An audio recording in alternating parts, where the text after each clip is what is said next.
Recently, I discovered a truth about myself that I haven't wanted to admit before, but today I want to admit it to you guys on camera.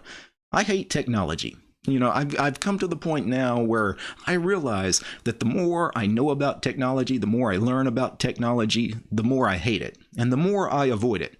And it's one of those things, all these smart devices that we have around us. We all know that these are made by corporations, this proprietary software running on this proprietary hardware, and they're spying on everything you do through all these smart devices that we have in our homes and in our cars, all our phones and tablets and smart TVs and smart refrigerators, the radio in your car, and all of these devices, they're wiretapping you. We know that, right?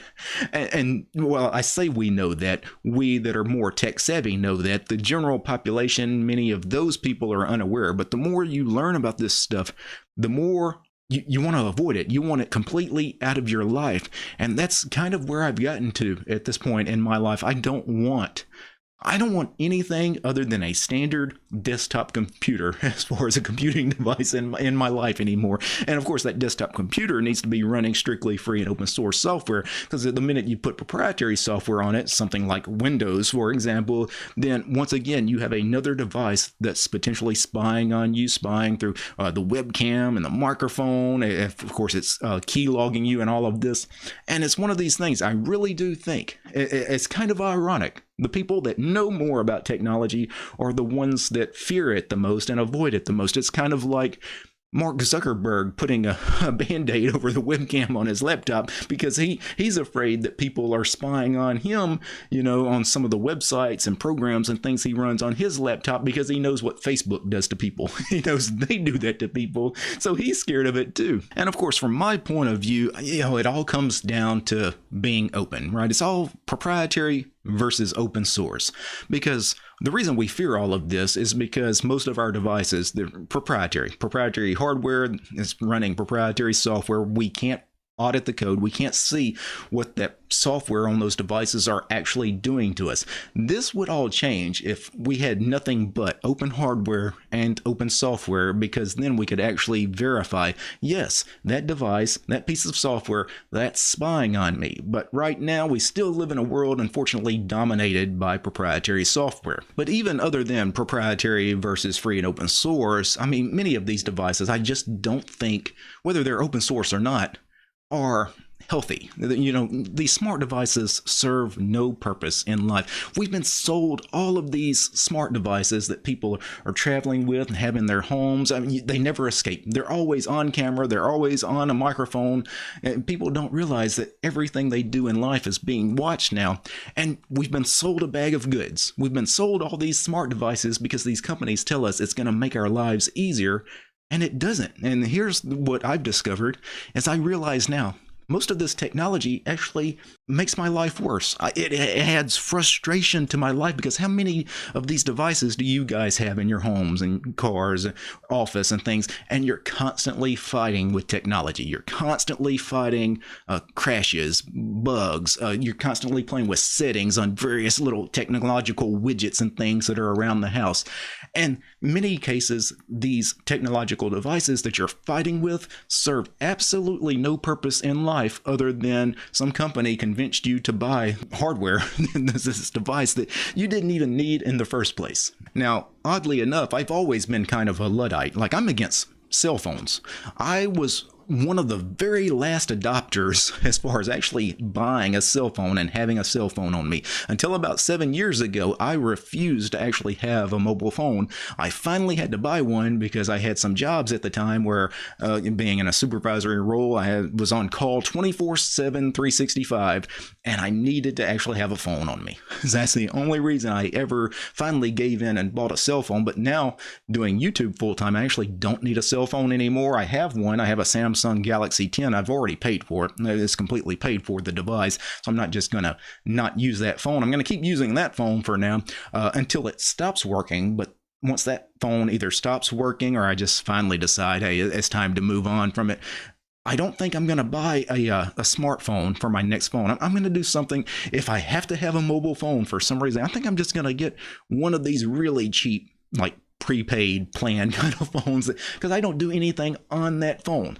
The only thing I do on that phone is make phone calls because it's a phone. I don't chat on it. I don't, read emails and all of this. I don't do text messages, and I dang sure don't play games, right? So I don't need these devices. And for a long time, I thought I was kind of the only one that felt this way, that, I'm fighting technology constantly, and it's actually causing more pain in my life than making my life easier. But I see it all the time. I'm watching YouTube, right? You guys probably watch YouTube videos where somebody's giving a conference speech, some kind of presentation. And of course, they always are doing this thing, at a podium, and they have a tablet or a laptop. And how many times has that tablet or laptop crashed? Sometimes even before they even start the presentation, many times in the middle of the presentation. Why the hell do they need a tablet or a laptop? Basically just to give them notes for their presentation. What the hell ever happened to just a notepad and a pen? I mean, laptops, tablets, they crash all the time. I've never actually had a notepad crash. I've never gotten a blue screen of death from just writing notes down on a piece of paper. But I'm actually shocked that how many people these days, they can't even write. They're not used to writing with a pen or pencil and a piece of paper. Many people these days, especially young people, because they're not even learning it anymore in school, they can't write cursive. They can't just do cursive handwriting anymore, because even the young kids in school these days, they're learning on iPads and Chromebooks and things like that. And it seems like all of this is coming down to the fact that these days the world is trying to move even faster and faster. Always, we've got to up the speed a little bit. We got to have faster ways to get information, faster ways to communicate with other people. We have to have faster ways of gratification, whether that be through gaming or pornography or whatever people are doing on the internet these days. Look at how fast now that we can buy and sell, trade stocks and bonds and options, cryptocurrencies and things like that. Like literally, we've gotten to the point where used to you had to try really hard to completely blow all of your savings. Outside of being, a major gambling addict or a drug addict, it was hard to blow through all of your savings if you had a pretty good bit of money saved up in a savings account somewhere. But now, through the magic of this instant trading that everybody's doing, and you hear these stories all the time, people that go completely broke trading Dogecoin or whatever people are trading these days, right? Now you can actually lose everything you have in mere minutes thanks to technology. But I think the people that are behind the technology, building the technology, they don't realize all this speed, just trying to be faster and faster and faster. Yes, you can make technology faster and faster. There's no limit to it. There's a limit to us, though. There's a limit to how powerful and how fast a human can be. We have limits. And in many cases, technology has already started to exceed our limits. At this point, I think it's safe to say that we all just need to slow down. Just at the house, turn off all the electronic devices. I say this all the time, about me not having a TV. I only really do a computer here at the office to make these videos. Turn everything off. I spent 3 months this past summer without a computer at home and without a TV. So, what did I do for 3 months? Well, it's kind of nice. Turn everything off and then just sit and think.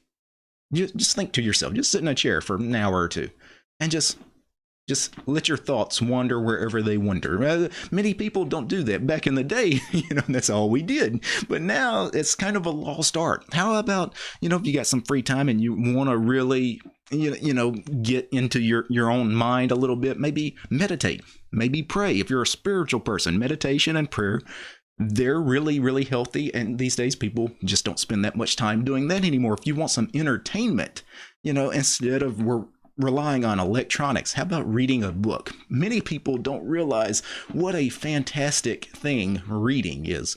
Reading a book is so much more enjoyable, so much more immersive than watching a movie.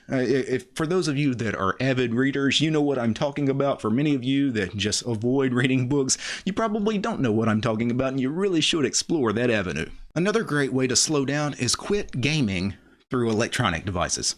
If you want to have fun and play a game, go play a game, right? Go shoot some hoops with a neighbor or a friend, get a few people together and create a little baseball diamond if you got a little land, some lot that you can play on. But even, inside the house, you can do board games, card games, domino games, but play with an actual person in person. Don't do that over a computer. Again, it's all about personal interactions because, again, many cases, those kinds of games in person with someone else are far more enjoyable than anything you're ever going to do playing your massive multiplayer online game, on your console or your computer. And of course, I know I'm going to receive a lot of criticism from this video because every time I talk about, the evils of technology, people criticize me, but I really think the world is too fast. You got to slow down. You got to slow down.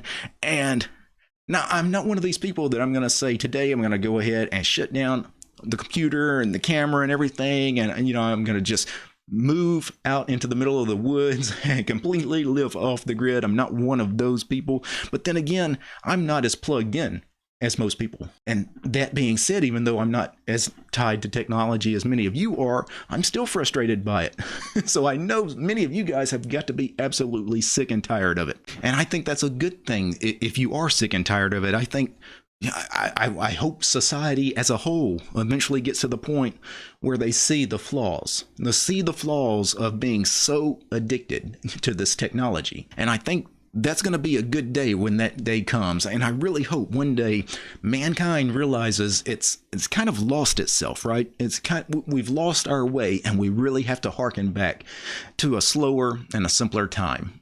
Now, before I go, I want to thank a few special people. I want to thank the producers of the show: Gabe, James, Matt, Mitchell, Paul, Scott West, Akami, Allen, Chuck, Commander Angry, Kurt, Dayokai, David, Dylan, Gregory, Heiko, Lee, Maxim, Michael, Mike, Nitrix, Urjan, Alexander, Peace, Arch, and Fedora, Polytech, Raver, Red Prophet, Steven, and Willie. These guys, my highest tiered patrons over on Patreon. Without these guys, my little rant about the evils of technology would not have been possible.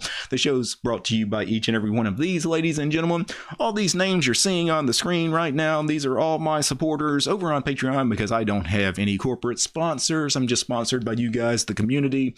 If you like these kinds of weird rants about technology and you want to support my work, please subscribe to DistroTube over on Patreon. All right, guys. Peace. Not all technology is bad. Org mode is great.